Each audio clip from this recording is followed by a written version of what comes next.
The same thing was true for the best skateboarders, the best salespeople, the best engineers. It was always about being great craftsmen. It was never about their tools.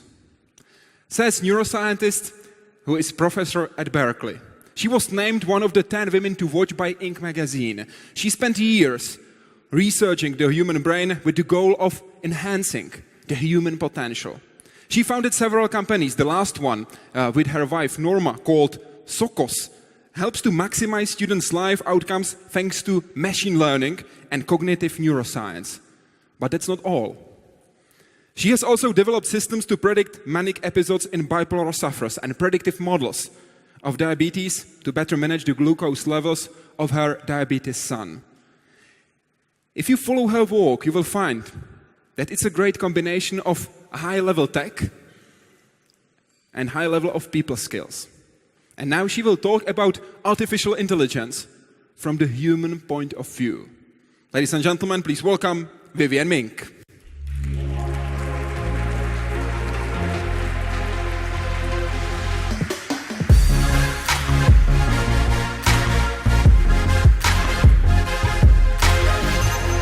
Thank you very much for being here with us. Your topic is how to robot-proof your kids. I better think of something to say fast. You have 2 kids. I do, 10 and 6. And when did you start to robot-proofing them? Oh gosh, well the honest answer is I started long before they ever came along. There is nothing, no bigger impact that you will have on your kids than who you are. That the idea of who you represent and who you role model to them, frequently I get people that ask me, how can I be a better parent? And my very unhelpful but absolutely true advice is be a better person. Be the person you want your children to be. That's the best thing you can do. It's a lot better than getting them armor-piercing bullets or, whatever the solution as suggested by the Terminator movies might be. Maybe they will figure them out by themselves, concerning the Terminator as well.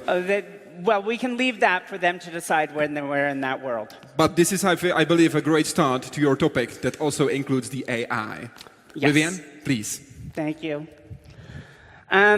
So when I joke that I'm going to figure out what I'm talking about, I'm not, in fact, joking at all. I always like to give a different talk every time I'm on a stage. It's one of the privileges of being on stages a lot. So I have some slides, but we'll just kind of play with that a little bit and see where we go with this discussion. And we're going to follow it up in a little bit with a series of speakers. They're all going to come back out on stage and talk about all of our experiences and perspectives on education. And education's a fascinating space because we've all been educated, right? Everyone's an expert, at least in some level. And believe me, for someone like my wife, who is the head of research for the San Francisco school system, it is endlessly annoying that everyone thinks of themselves as an expert about education. If you spend 40 years studying it, you hope it counts for something. But this is one of those domains where everyone has an opinion and everyone thinks they understand what's best. And I'm not going to deny a lot of that insight because one of the challenges in education is that everyone's different. And nonetheless, we develop these systems that are meant for one person. Maybe that one person is the average Czech student. Maybe that one person is the average California student. Maybe not. Who knows who we're building this for? But it's for one person. And if you're lucky, maybe you're that kind of person. But it turns out, for the vast majority of us in the world, you're not. So let me get this slide out of the way. It's relevant. The first thing I want to get off here is I'm not here to preach artificial intelligence to fix the problems of education. It's not this magic solution. Everyone thinks that someone like me is Hermione Granger and they come with a wand and just bam, everything's fixed because there's technology now. No. In the end, these are all messy human problems. And if you don't understand the messy human solutions, technology can't fix them for you. It's just a tool, an amazing tool. I wouldn't spend my life building this stuff if I didn't believe in it, but it's just a tool. So start there. So a little bit about me. What I want to talk about is why I do what I do.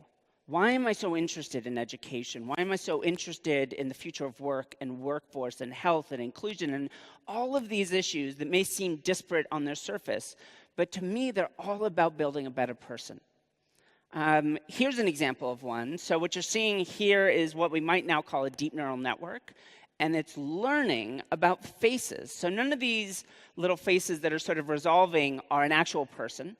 Instead, it's probably metaphorically best thought of as words and a language of faces. And you are seeing a tiny slice of that dictionary. Every face is a word. If you want to describe a person, you put a small set of words together, and you can uniquely describe anyone. This particular dictionary actually has thousands and thousands of words in it, small by modern scale of a deep neural network, and then many layers. Here, the words are about the actual physical aspects of faces. As you go up the levels, it becomes about abstract qualities. Is this face competent? Does this face have a sense of ennui? Would I hire this face? So why did we build this with this ridiculous name, Sexy Face? Well, the first time we put it together, we made a game. It was my first startup. We were building, actually, some education technology, and I wanted to show that it worked. So we built this incredibly sleazy game called Sexy Face. And what we'd promise anyone who played it is you play this game and you select the people that you think look sexy, and the AI learns your preferences behind the scene. And for free, we'll find everyone on Facebook that you think is sexy. And for $5, we'll find everyone who thinks you're sexy. Now, what's this actually called in the technology world is a Trojan. I wasn't actually building such a completely morally corrupt game. The people that played it were training the AI. How did we get those high-level, what is a competent face, what is a sexy face? We got it by people playing this game. In fact, it would confess after the first round, actually, it's just a mind-reading game.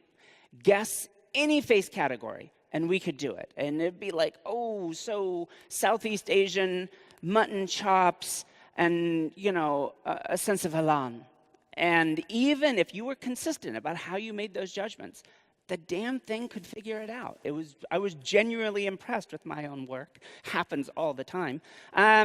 So we built this thing and we trained it up, and even that little game was just a Trojan.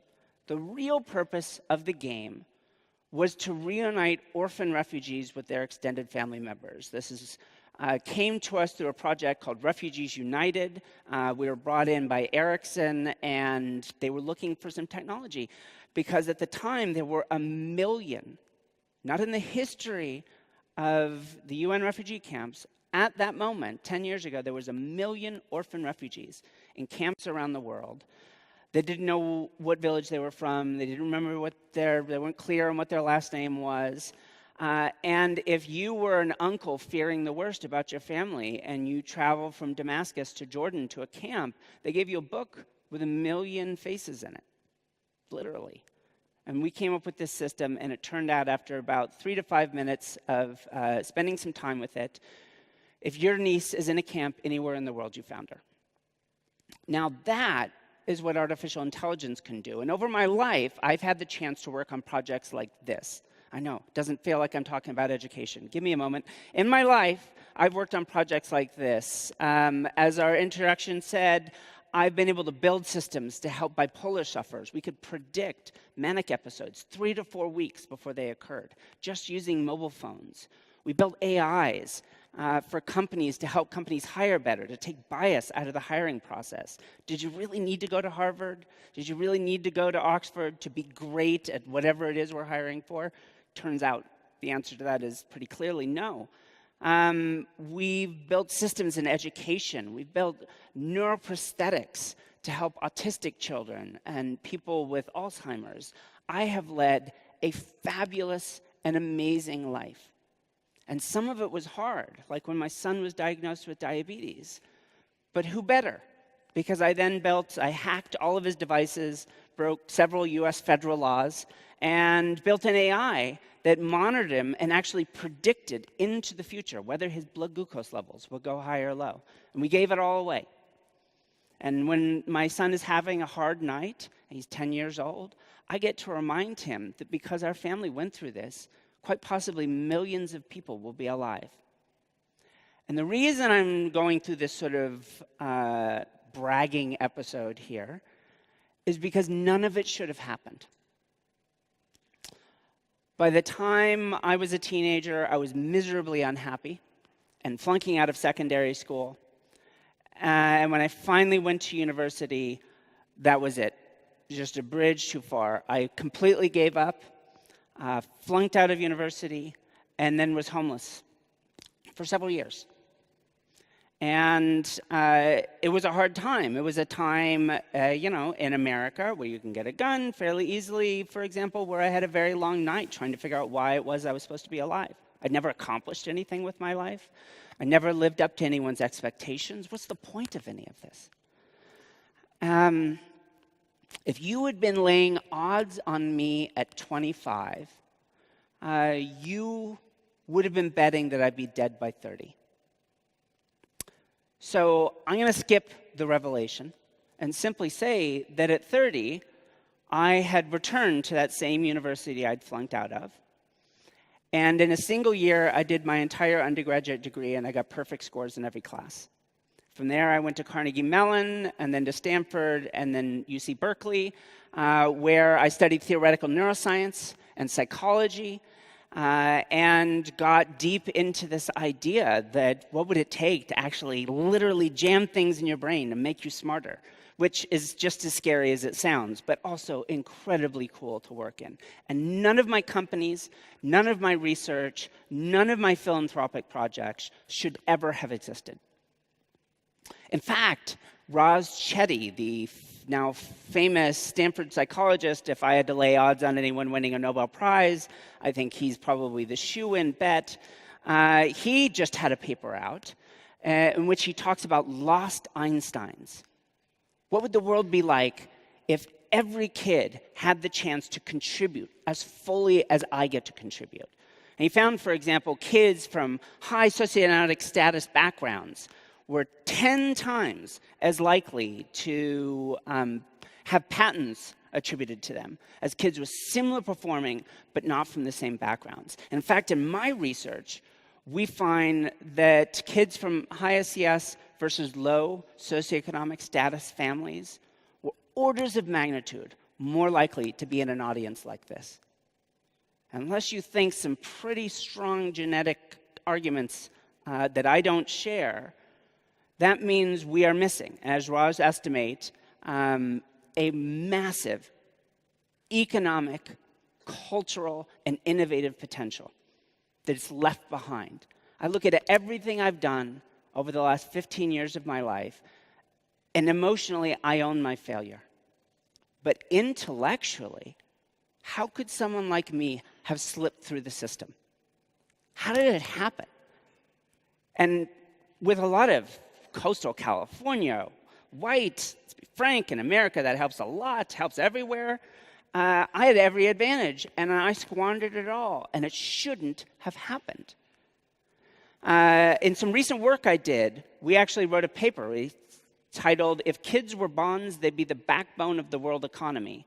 And in it, we estimated that if we simply did the things we knew made a difference in a life, it would add $1.5 trillion a year to the US economy. In South Africa, given its history, we found it would add 60% to their GDP. In India, 110%.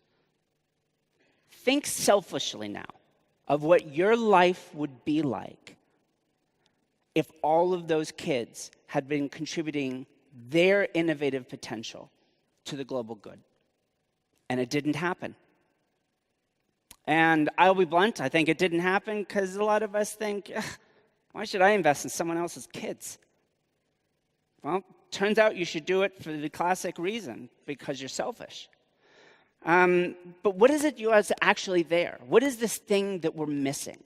A lot of those that are going to follow me up here on stage are going to talk about some of maybe the failures of university and of our system in the US, in Europe, throughout East Africa, Asia, India, of tracking kids, having tests, and just putting them in a place before they've ever decided what their life should actually be like. Well, it turns out there's a lot under the hood there to unpack. And I'm going to start by skipping this slide here and say that in the future, 10 years, 15 years, there's only going to be one job description: adaptive, creative problem solver. We are going to need a society of explorers, a society of troublemakers. And that may not sound very productive, but let me point out this guy. I'm going to guess all of you have spent your life right, and you cannot possibly know who the greatest skateboarder of all time is. But this guy's name is Rodney Mullen, and he won 59 world championships in a row. So there are not many athletes that have that kind of a run in their life. So I once had the chance, I did a little work with Red Bull, that in Santa Monica, California, runs an elite athlete program for their ex-game athletes. And Rodney's one of them, and I was there, and we wanted to meet each other and have lunch together, so we got together and we talked.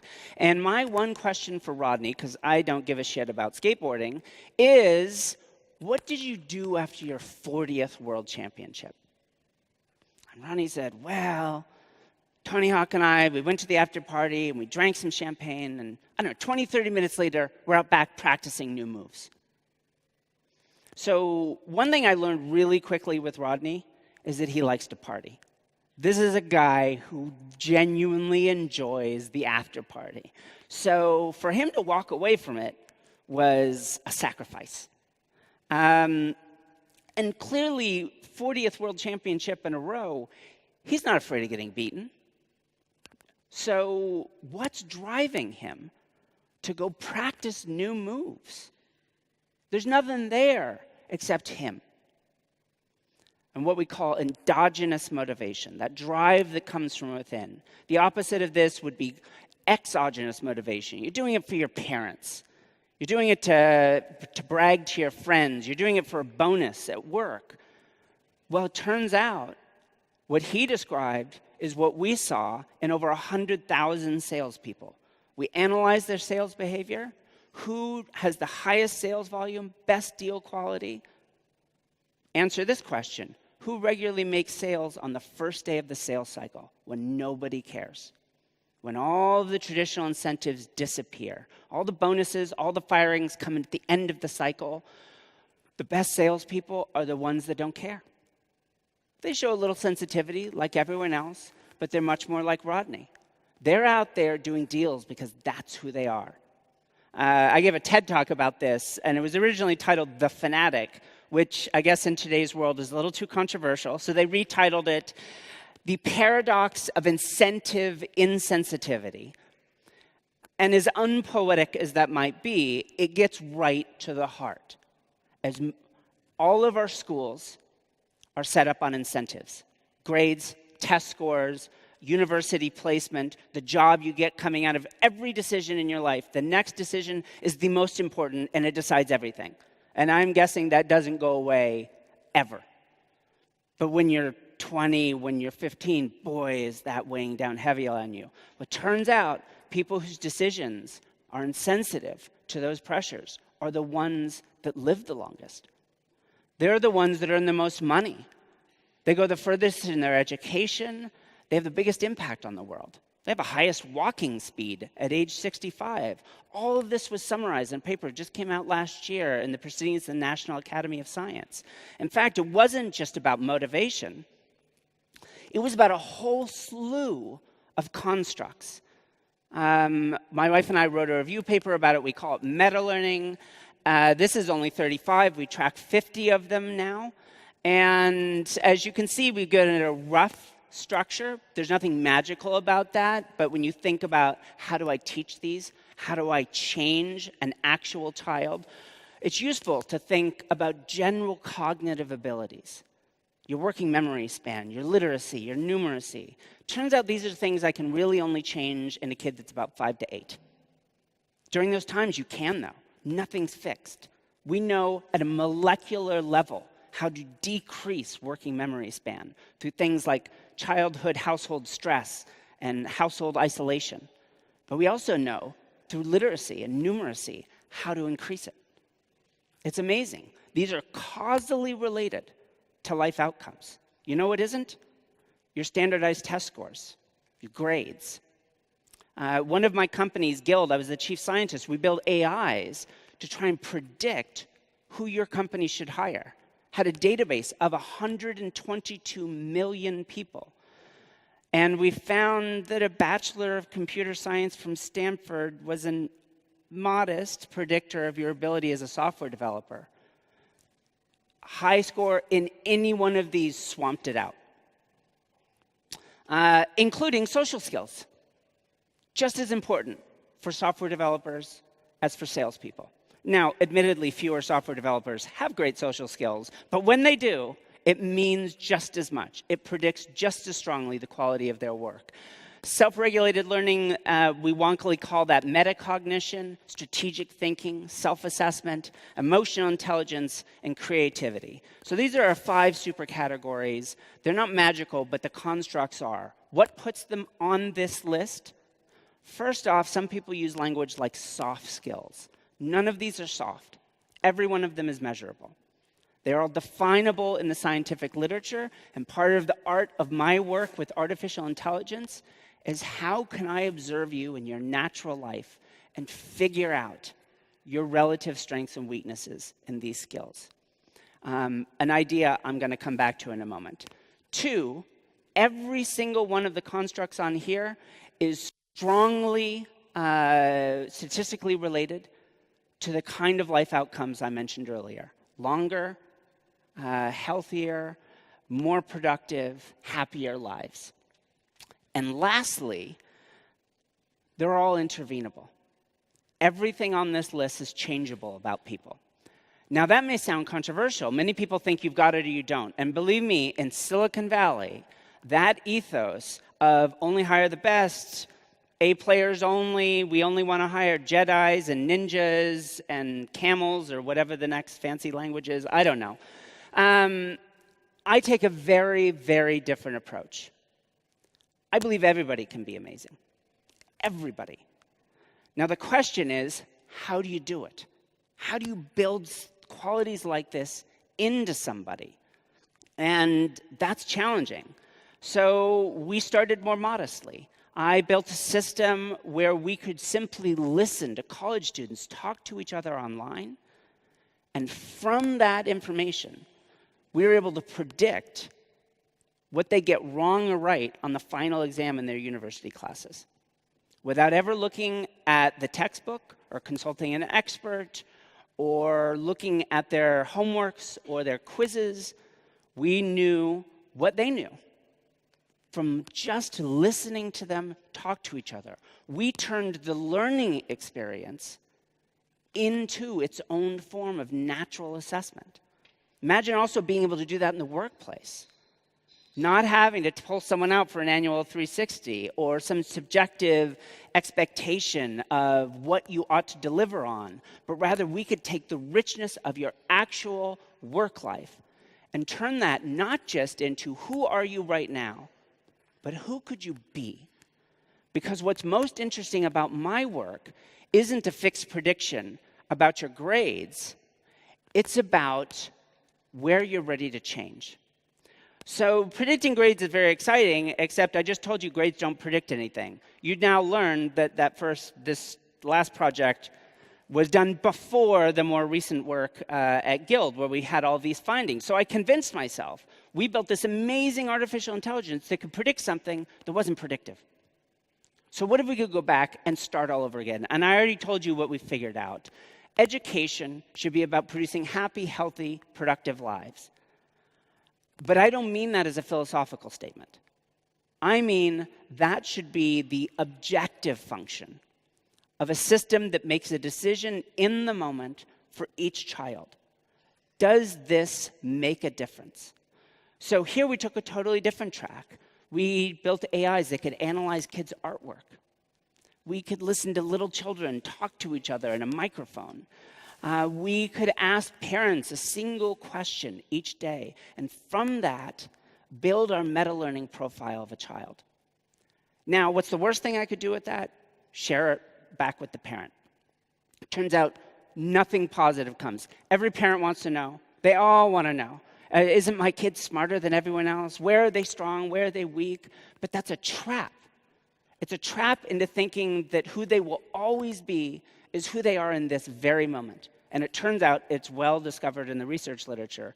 If I tell that parent, or if I tell a teacher, this is who this child is, then they no longer change. So instead, what we create is a single activity every night designed specifically for that parent to do with that child. And we built it into an app. We can deliver it via SMS and send it anywhere around the world. It's called Muse, but the point of it isn't the specifics of that project. It's that that idea can be replicated anywhere. Imagine you're a manager about to go in with your direct report, and you get a just-in-time message that tells you what that person needs right then and there to be successful. And often that cue may sound counterintuitive. Hey, Maria needs more gentle feedback. Why? Because Maria's weak? Because she can't take it? No, because that's the experience that's actually going to maximize her long-term outcomes. And we've found this actually with a lot of university students, that if you give them tough love, a classic management strategy, even if they were getting great grades in all of their classes, they didn't do worse on that project, they didn't do worse in that class, they were 80% more likely to drop out of the entire degree program. Now, we might question, as I think we might, whether a degree program is really great. I just told you it's not very predictive. But if our goal was to turn out an amazing person from these programs, we just lost them. And for no reason. Because they were on track to succeed, and because we couldn't figure out how to reach them as an individual, we gave up on that. So this is sort of the funny punchline of all of this, is that being robot-proof is being all the more human. It's about developing social skills and emotional intelligence. I build a lot of artificial intelligence, and what I can't build are those sorts of things. Now, you're thinking about what might be built, and I think tomorrow there'll be a session on the future of work. What can I build really easily? An AI that can do risk analysis on a spreadsheet. An AI that can outperform a human being on diagnosing carcinoma off of skin lesions. An AI that can do discovery for legal cases better than any paralegal can. We need to think strongly about how we build people. If we keep building them for a world that's not existing 10 years from now, then we will end up with a society in which a tiny sliver of people will be ready to compete. They will be part of that creative class that drives our civilization forward. And the amazing thing is that even though we will have created more jobs for them, there will not be enough people to fill them, because we will have left so many people behind. So recently, I started this new organization called Socos Labs. It's a think tank. We're explicitly, as we say, exploring the future of human potential. So what does it take to build an amazing person? And the funny thing is, in our work, we look at education. We look at workforce and the future of work. We look at inclusion. We have a huge new project we're starting on refugees, and how an amazing bit of research here in Europe showed that cities that were inclusive of refugee communities saw a 14% economic bonus essentially attributed to that inclusiveness. Cities that were not, refugees were an economic drag. So in a sense, both truths are real. It depends on the society you construct. We look at health. I get to lead this exciting life building things like this down here. It's a system where we're working on whole teams. What are the biggest predictors of team-level performance in an organization? Psychological trust, communication, and skepticism. Now, that sounds a little contradictory, but it turns out it's really hard to get a team of people to truly trust one another. It's similarly hard to get a diverse group of people to be able to communicate efficiently and actively. But even as you start to build those, you lose that level of skepticism that's so important. So it turns out we can see the neural signature of all three of those traits. So we'll slap an EEG on a whole team of people that are actively working together, and we can use that to create a neural feedback system to short-circuit the process and take a team of strangers and quickly build trust and communication, but importantly, without losing their skepticism. It turns out one of the costs of having a group of friends making decisions together is we don't question each other enough. And that leads to tons of problems. Not to poke undue fun at the guys in the room, but the only thing that an all-male C-suite and board gets you is a significant higher likelihood of catastrophic failure, largely due to bad acquisitions and malfeasance. Turns out you stick a couple women in the room, and that changes. Not because women are better than men, but it turns out that otherness does real work, all in and of itself. We have some other projects. Up here, this is a system that we built. So that was my undergraduate lab. We built this system for the CIA to do real-time lie detection, which is a little morally gray, but so cool. It's my first ever machine learning project. And funnily enough, that lab spun off as a startup, and it got bought a couple of years ago. So all of the face recognition on your new iPhones is all thanks to the CIA and the money they put into the lab because Apple bought the startup. And but what interested me was taking that same technology and building that system for the refugees. What interests me was taking that technology and building it into Google Glass. So when I look over an audience like this, yes, I guess we could do lie detection, or I could pull up your credit score, or your LinkedIn profile, or your Grindr account, if that's you. Promise I won't tell anybody. But what I built is for autistic kids. So one of the most common symptoms of autism spectrum disorder is an inability to read facial expressions. We built this system into Google Glass, and it read people's facial expressions for them. And what was amazing and transformative about thinking of education, not as something that happens in a classroom, but as happens naturally throughout your whole life, is that in a special case like this, the existing technology at play were cartoon faces on flashcards. Well, it turns out when these kids could learn to read facial expressions during natural interactions, they not only learned how to read the expression, they learned empathy. They learned a theory of mind because those expressions were attached to real people making actual decisions in the world. Cartoon faces don't do that. There's nothing as rich as a natural experience. I'm a neuroscientist. To me, if I want to change someone, and that's what education is all about, I want to rewire their brain.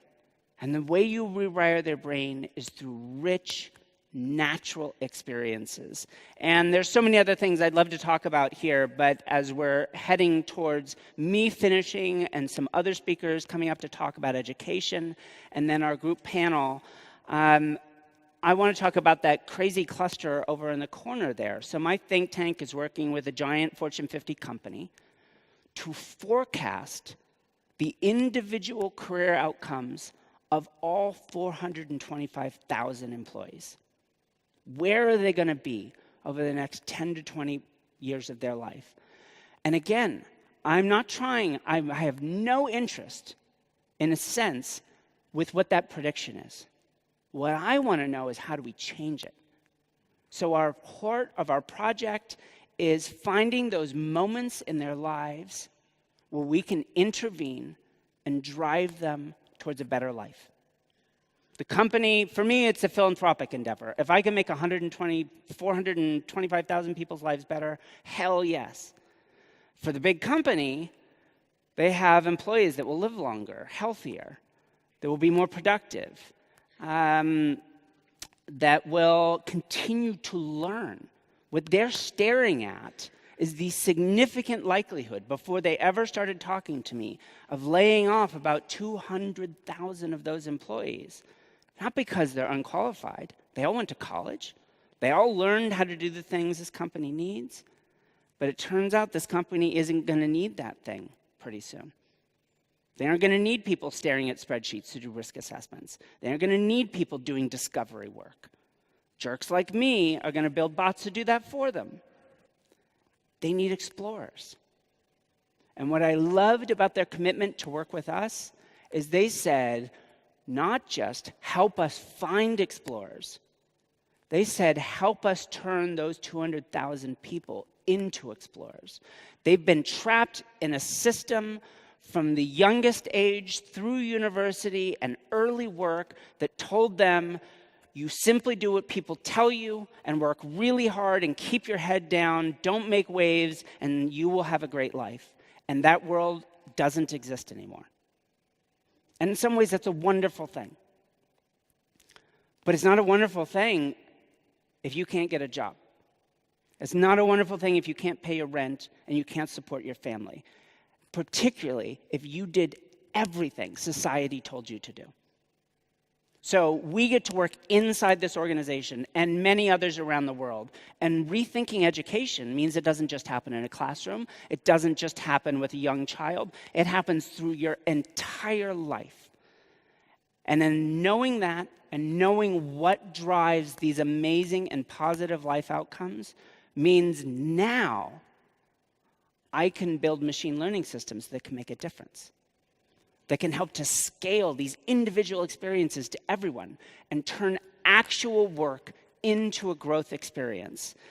In fact, I'm not going to go into detail, but I know we'll talk a little bit about on-demand workforce. This is a company I work with called ShiftGig, and I'm working with them to develop a system. So they're on-demand employees that are doing shift-based work. And I said, let's build an AI that doesn't match someone to a shift. It matches them to what their next 2 years of their life should look like so that they're not doing shift work anymore. So that they can move out of the bottom rungs of the economic ladders of society and actually make a difference in the world. And I think if we look at education and its purpose to build happy, healthy, meaningful lives, then everything is education. And it doesn't stop anywhere. And we all benefit. And if we don't figure this out, or if your companies don't figure this out, I will close with this. The defining global competitive story over the next 10 to 20 years will be about creative talent. Nothing else will matter. Everyone will have access to the same AI. Everyone will have access to the same technology. If you don't figure out not just how to find that creative talent, but how to grow it, then you are on a path to losing. Thank you very much. Stay for a moment, please. Oh, there's still time for Stay questions? for a moment, yeah. Oh, sure. Thank you for using the app. You can join us. You can download it on SU Czech Summit and also fill in the email you use for registration. And the password is exponential. Alan White and Stephen Harbertsma are asking about the Muse app you used during your presentation. And they are interested if they can find it somewhere online, the full version. So you can go and to the website sokoslearning.com or Muse at Sokos Learning, and you'll find the Muse app described there in detail. And you can go and download it for iPhone or Android. I'm not here to sell Muse, but since you're asking, it's awesome. We have a whole new version coming out soon, which will actually create a whole playlist of activities for parents to choose from over the course of a month. But the heart of it is still the same. How do we maximize your kids' life outcomes? And then the real challenge, I mean, I'm thrilled if all of you do it, because you allow us to experiment on your kids. It's wonderful. It's a giant I'm a professional mad scientist, and I trick people like you with the instinct of trying to do good for your kids. But having done that, we then get to go to kids in the world that have no chance to make these sorts of change, whose parents, why would they possibly believe that an app will make a difference in their life? But we get to partner on the ground with groups they trust, like Lego and the Mandela Foundation, and actually try and take SMS free versions of this and reach all of their children as well. Says Vivian Ming. Thank you very much. Thank you so much.